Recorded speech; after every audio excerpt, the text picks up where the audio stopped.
everyone, this is Miss Michaela, and in this video I will be reading the chapters The Passport and Kim Wilde. July 1982.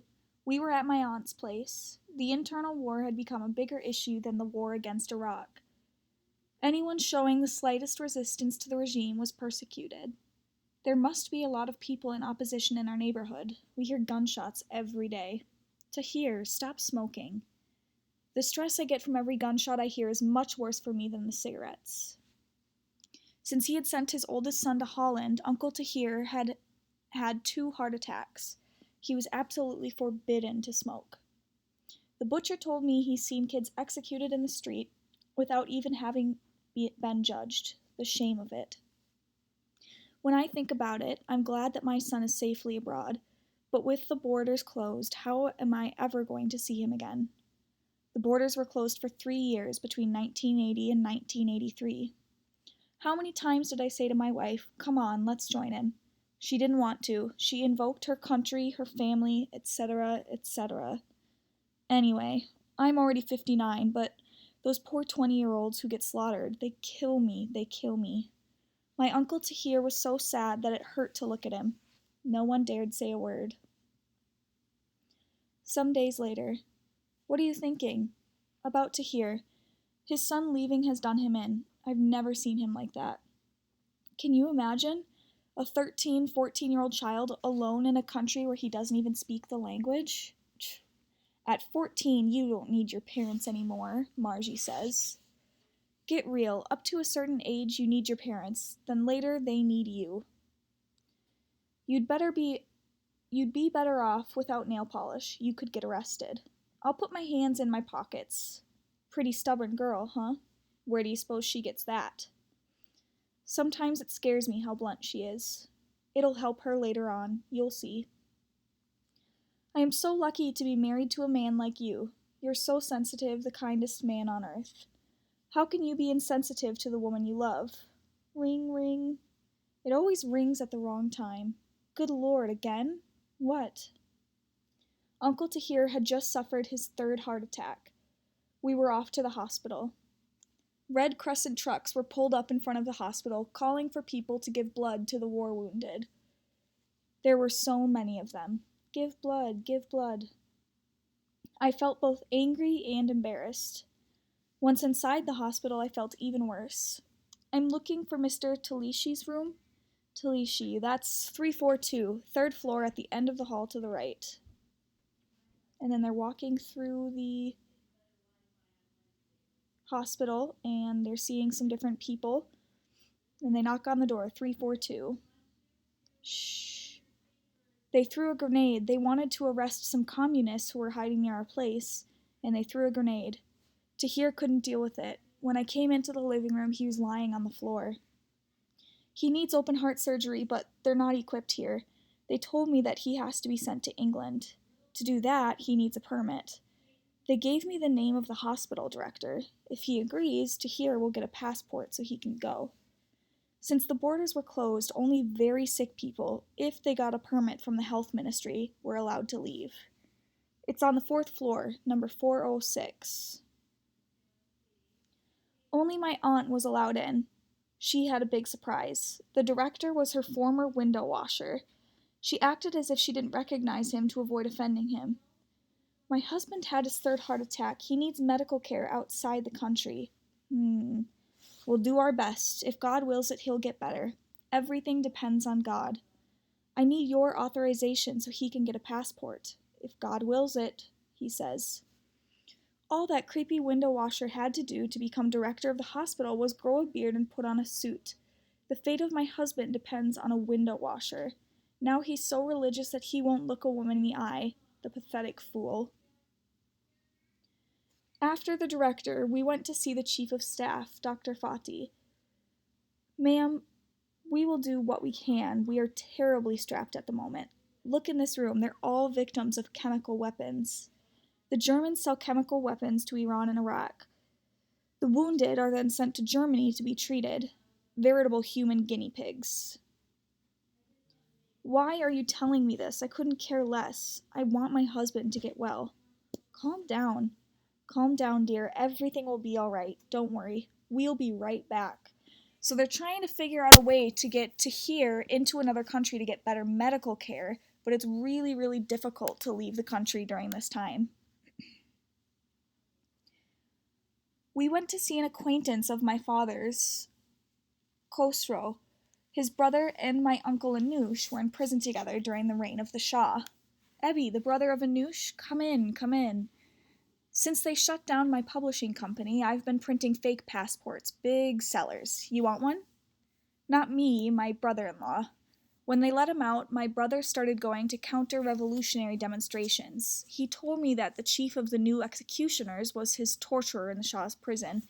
He saw it with his own eyes. He said, Khosrow, I can't take any more. I made him a fake passport and he sought political asylum in Sweden. So they're trying to get a fake passport for Uncle Tahir so that he can get better medical help somewhere else. Look, Abby, a whole month's work just for the stand. How much time will it take to make a passport? A week? You can come in, they're friends. This is Nilofar. Her brother was my messenger boy. They are looking all over for her because she's a communist. I let her stay in my basement. She's 18, same age as my daughter, Mandana. Khosrow's daughter had left with her mother right after the revolution. They've been searching the houses of everyone in her family. This is the only place she's safe. After negotiating a price, the equivalent of about $200, Khosrow agreed to make a passport in 5 days. We went back to the hospital feeling a little better. I saw Khosrow. He can make a passport for Tahir by Wednesday. So, he's come to see you. He's come to. He wants to see you. See, it's not the cigarettes that did it, he said. It was that damn grenade. Don't upset yourself. Talk about something else. Look at how little Margie is growing up. One day she'll leave and you'll see how hard it is to lose your kids. I have only one wish, and that's to see my son again, one last time. His son, who he sent to Holland earlier. 2 days later, Nilfar, the 18-year-old communist, was spotted, arrested, and executed. So the girl that was being kept in the basement to keep her safe, somebody saw her, and then they arrested her and executed her. Khosrow found his house ransacked, fled across the mountains to Turkey, and sought asylum with his brother in Sweden. He never got to make the passport. So Uncle Tahir won't get the fake passport from him because he had to flee. 3 weeks after these events, Uncle Tahir was buried. His real passport arrived the same day. He never got to see his son. Alright, this chapter is called Kim Wilde. A year after my uncle died, the borders were reopened. My parents ran to get passports. Look at the last page. It is strictly forbidden to travel in occupied Palestine with this document. My God, just look at this picture. Look at me in this picture with the scarf on my head. Can I see?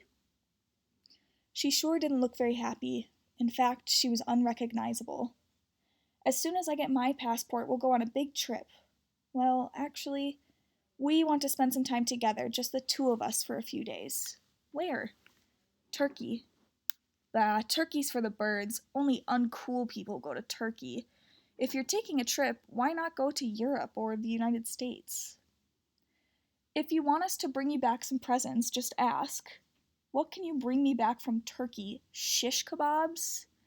Listen, Margie, where do you think all the hip stuff you like comes from? During the war, there were no imports from the West. A denim jacket, chocolate, a poster, no, 2 posters. One of Kim Wilde and one of Iron Maiden. Iron Maiden? Those 4 brutes? They're not brutes. I really like what they do. You like that? I love it. See, Mom? First thing after they go to Istanbul, they went to buy the posters. So here they are at a store to buy some posters for Margie. I'm glad we found just what she wanted. Absolutely, it's so hard for kids in Iran. The poor things. Tell me the truth. You really like Iron Maiden?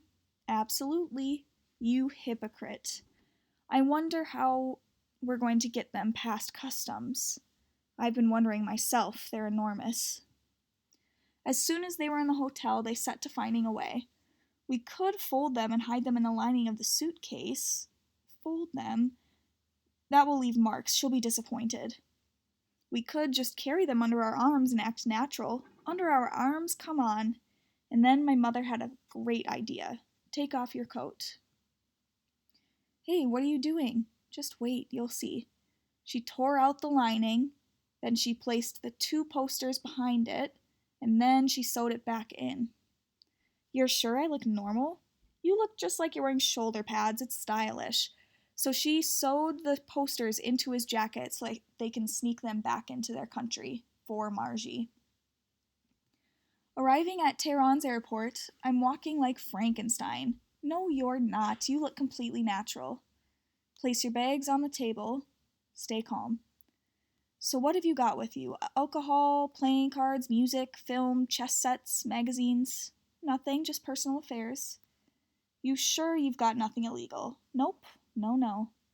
You realize that if I find anything illegal, I'll... Sir, please, do we really look like smugglers? All right, take your luggage and go. So then they get to leave, and here is Margie and her grandma greeting her parents at the airport. Back home, here, this is for you, Nike's latest model. And this, wow, Michael Jackson. Maybe that's a button or something. And here's your denim jacket. Cool. What about my posters? Ebby, bring your coat. Be careful. I wanted posters, not photos. You just wait. And then she rips the jacket to reveal the posters, and Margie says, far out. Dad, you're a genius. Thank your mother. It was her idea.